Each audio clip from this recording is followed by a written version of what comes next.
ക്ഷേത്രങ്ങൾ ജീർണിച്ചാൽ പരിസരത്തെ ഹിന്ദുക്കൾക്ക് ദുരിതം വരുമെന്ന് പറയുന്നതിൽ വാസ്തവമുണ്ടോ? ഹിന്ദുക്കൾക്കല്ല, എല്ലാവർക്കും ദുരിതം തന്നെയാണ്. അവിടെ ഹിന്ദു, ക്രിസ്ത്യൻ, മുസൽമാൻ എന്ന വ്യത്യാസമൊന്നുമില്ല. അതൊരു ദുരിതത്തിന്റെ ലക്ഷണമല്ലേ ഒരു ക്ഷേത്രം ദുഷിച്ച് കിടക്കുന്നത് തന്നെ? ജീവിതത്തിൽ ഉണ്ടാകുന്ന ക്ലേശങ്ങൾ ഈശ്വര ശിക്ഷയാണോ? അല്ല, സ്വകർമ്മ ഫലരൂപമാണ്. ശിക്ഷിക്കാത്ത ദൈവം രക്ഷിക്കുമെന്ന് കരുതാനാകുമോ? ഇതൊരു ചോദ്യം തന്നെ. നോക്കൂ, ഒരാള് അഗ്നിയിലേക്ക് കൈ അങ്ങോട്ടിട്ടു, കൈ പൊള്ളി, അഗ്നി ശിക്ഷിച്ചതാണോ?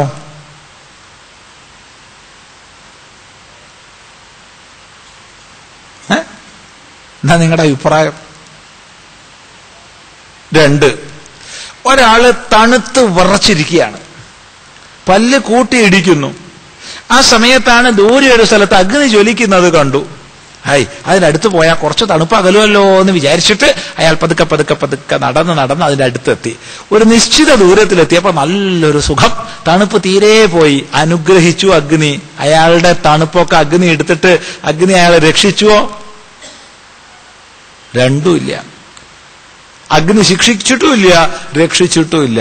ഇയാളുടെ പ്രവർത്തനം, ഇയാളുടെ സത്കർമ്മം, ഇയാളുടെ സാധന ഇയാൾക്ക് രക്ഷകമായി. വിവേകത്തെ നഷ്ടപ്പെടുത്തി അപഥ്യം ആചരിച്ചത് ഇയാളുടെ ശിക്ഷയ്ക്കുമായി പരിണമിച്ചു. ഇതാണ് പരമാർത്ഥം.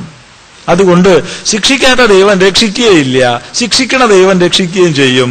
ഇത് രണ്ടും നമ്മൾ നമ്മുടെ സൽക്കർമ്മങ്ങളിലൂടെയും ദുഷ്കർമ്മങ്ങളിലൂടെയും ചെയ്യുന്നതാണ്. ഭഗവാന്റെ ആ ഒരു വിചാരം നിരന്തരം നമ്മൾ ചെയ്യുമ്പോൾ, ഈശ്വര വിചാരം, ഈശ്വര സ്തുതി, സൽക്കർമ്മങ്ങൾ, നമ്മുടെ അന്ധകരണം ശുദ്ധമായി വരും. ആ അന്ധകരണത്തിന്റെ ശുദ്ധിക്കനുസൃതമായി സ്വതവേയുള്ള ഈശ്വര മഹിമ നമുക്ക് അനുഭൂതമായി വരും. അതാണ് അഗ്നിയുടെ സമീപത്തേക്ക് പോകുമ്പോൾ തണുപ്പകലുന്ന സൗഖ്യം പറഞ്ഞത്. തിരിച്ച് ദുഷ്കർമ്മങ്ങളെ കൊണ്ട് നമ്മുടെ അന്ധകരണം ആക്കുമ്പോ ആ ഭഗവൻ മഹിമ തിരിച്ചറിയപ്പെടാതെ പോകും. അപ്പോഴോ അധർമ്മവും അപഥ്യവും നമ്മൾ ആചരിച്ച് കൂടുതൽ അധഃപതനത്തിലേക്ക് ആഴുകയും ചെയ്യും.